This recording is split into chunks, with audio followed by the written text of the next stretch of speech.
Hello दोस्तों, commercial vehicle में एक बड़ा नाम अशोक लेलैंड के बारे में बात करेंगे, जहां पर डिविडेंड अनाउंस हुआ है। तो डिविडेंड को डिस्कस करेंगे, साथ ही साथ जो बिजनेस है उसको जानेंगे और जो commercial vehicle as a sector उसको भी हम समझने वाले हैं। सबसे पहले डिविडेंड, अशोक लेलैंड 4.95 का डिविडेंड आ रहा है कंपनी की तरफ से दोस्तों।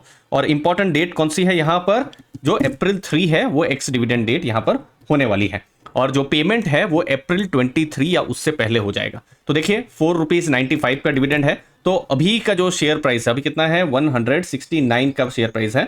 ये करीब करीब ये 3% के आसपास, थोड़ा सा कम है लेकिन 3% के आसपास ये डिविडेंड यील्ड यहां पर हो रही है। लेकिन क्या ये डिविडेंड यील्ड हर समय में ऐसा रह सकता है?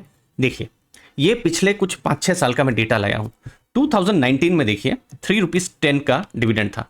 अगले ही साल डिविडेंड देखिए 50 पैसा हो गया, फिर 60 पैसा, फिर ₹1, फिर लास्ट ईयर ₹2.60 और इस बार ₹4.95। डिविडेंड ट्रेंड से दोस्तों हमको कंपनी के बारे में और उसके बिजनेस के बारे में भी बहुत सारी हिंट यहां पर मिल जा रही है।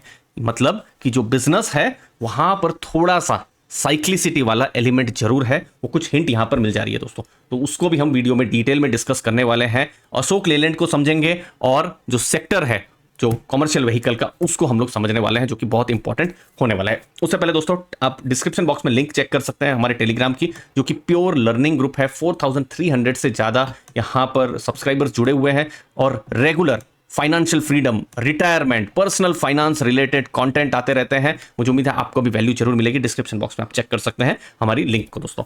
कंपनी को समझते हैं। सेकंड लार्जेस्ट प्लेयर है। किसमें सेकंड लार्जेस्ट प्लेयर है? जो कॉमर्शियल व्हीकल की मार्केट है, for example medium heavy commercial vehicle, जैसे आप हाईवेज में देखते होंगे, बड़े बड़े ट्रक्स आप देखते होंगे, तो लेलैंड भी बहुत बार आपने देखा होगा। तो यहां पर सेकंड बिगेस्ट प्लेयर है। उसके साथ साथ जो बसेस हैं, लाइट कॉमर्शियल व्हीकल्स, इन सब में अशोक लेलैंड का एक नाम है। और भविष्य में चूंकि इलेक्ट्रिक व्हीकल की बहुत बातें हो रही है, और इलेक्ट्रिक व्हीकल तो हम 2 व्हीलर्स देख रहे हैं, हम कार्स भी अब देखना शुरू कर दिए हैं, लेकिन इलेक्ट्रिक व्हीकल और सीएनजी से फोकस जो कंपनियां हैं वो भी आ रही है दोस्तों।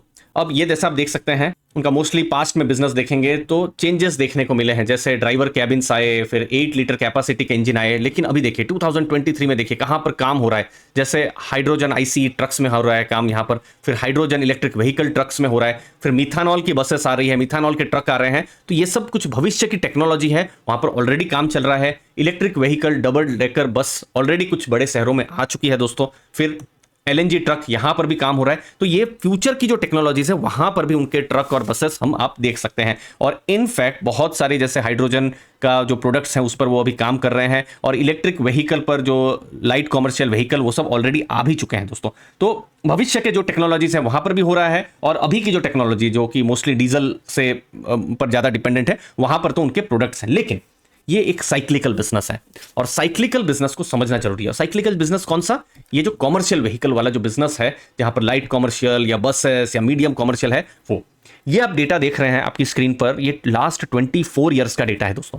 ये डेटा कॉमर्शियल व्हीकल का सेल्स ट्रेंड दिखाता है। अभी मैं अशोक लेलैंड की बात नहीं कर रहा हूं, जो कॉमर्शियल व्हीकल है उसकी मैं बात कर रहा हूं। और यहां पर देखिए आपको ऐसे सीडी ग्रोथ नहीं देखने को मिल रहा है, आपको यहां पर थोड़ा जिगजैग जिगजैग जिगजैग देखने को मिल रहा है, क्योंकि ये इंडस्ट्री का नेचर ही है दोस्तों। आप जैसे यहां पर FY 2008 में देखेंगे 6% growth, next year D growth हो गया, फिर नेक्स्ट ईयर देखिए 35% ग्रोथ हो गया। रिसेंट में देखिए कोविड का इंपैक्ट पड़ा था, 30% डी ग्रोथ, फिर 20% डी ग्रोथ, लेकिन 2022 में और 23 में बहुत ही अच्छा ग्रोथ हो गया था। समझ रहे हैं? तो ये इसीलिए हो रहा है क्योंकि commercial vehicle as a sector, ये सोच लीजिए फूड, खाने पीने जैसा नहीं है। खाने पीने का जैसे प्रोडक्ट्स की लगभग रोज जरूरत है हमको, तो वो स्टीडी इंक्रीज धीरे धीरे करते रहते हैं। यहां पर बहुत कुछ इकोनॉमी पर जरूरत है, या फिर गवर्नमेंट का किस तरीके से फोकस है उस पर बहुत बिजनेस जो है थोड़ा डिपेंड हो जाता है। इसीलिए थोड़ा सा जिगजैग जैसा यहां पर रहता है। तो इसीलिए सोच लीजिए आपने साइकिल के बिल्कुल टॉप में आपको एक जो कंपनी है पसंद आ गई, तो शायद इतना अच्छा एक्सपीरियंस नहीं रहे। लेकिन साइकिल के बिल्कुल नीचे समय में जब बिल्कुल लॉस में हो, तो उस समय से आपको अच्छा प्रॉफिट का जो है एक्सपीरियंस हो सकता है। जो कंपनी का नेट प्रॉफिट है अगले 2-3 साल में और ज्यादा बढ़ सकता है। जैसे इंडस्ट्री डिटेल्स में और बताता हूं, जैसे FY 22-23 बहुत ही मजबूत था, लेकिन अब मॉडरेट ये हो सकता है।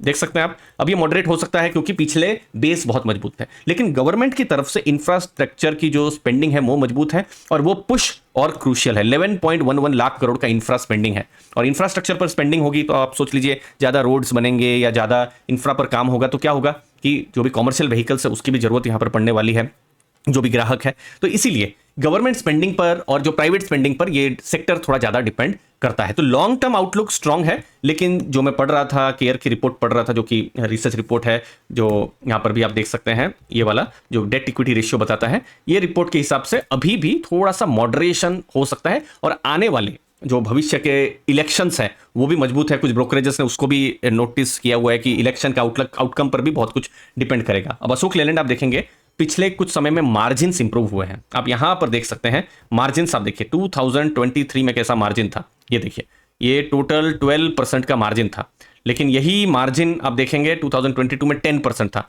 और अभी ट्रेलिंग 16% का मार्जिन यहां पर देखने को मिल रहा है। तो ये मार्जिन अभी धीरे धीरे इंप्रूव हो रहे हैं, क्योंकि 2021-22 में क्या हुआ था, कमोडिटी का प्राइस बहुत ज्यादा बढ़ गया था, वो अब धीमे होना शुरू हो गया है, क्योंकि स्टील के प्राइस बढ़ेंगे तो इनका मार्जिन कम हो सकता है। डिस्ट्रीब्यूशन पर फोकस है, क्योंकि Ashok Leyland mostly south India में बहुत बड़ा प्लेयर है, बट धीरे धीरे वो नॉर्थ में और फिर ईस्टर्न इंडिया, वेस्टर्न इंडिया, वहां पर भी अच्छा फोकस कर रहे हैं। लेकिन धीरे धीरे वो नॉर्थ में भी फोकस कर रहे हैं, और भविष्य में जो हाइड्रोजन और फिर जो स्विच में है उनका काम यहां पर है ही दोस्तों। कुछ यहां पर जल्दी से वैल्यूएशन देख लेते हैं। 2021 का वैल्यूएशन हमको देखने को मिल रहा है। आरओसी 11.4 डिसेंट है, 15 आरओई डिसेंट है। डेट बहुत ज्यादा है, तो जो डेट टू इक्विटी चूंकि ज्यादा है, तो जो रेटिंग है वो AA की रेटिंग है। तो AAA बेस्ट रेटिंग होती है, आप बेटर मान सकते हैं, मतलब 100 में 80-85 मार्क्स जैसा आप मान सकते हैं। तो ये बहुत खराब नहीं है, बहुत ग्रेट नहीं है, बट इट्स मतलब बेटर है, बेटर से बेस्ट के बीच में आप मान सकते हैं। AA भी एक अच्छी रेटिंग होती है, AAA बेस्ट होती है। हाँ, अगर सोच लीजिए BB हो, उस समय में बहुत चिंता हो जाएगी, ठीक है। तो इसीलिए वो भी अभी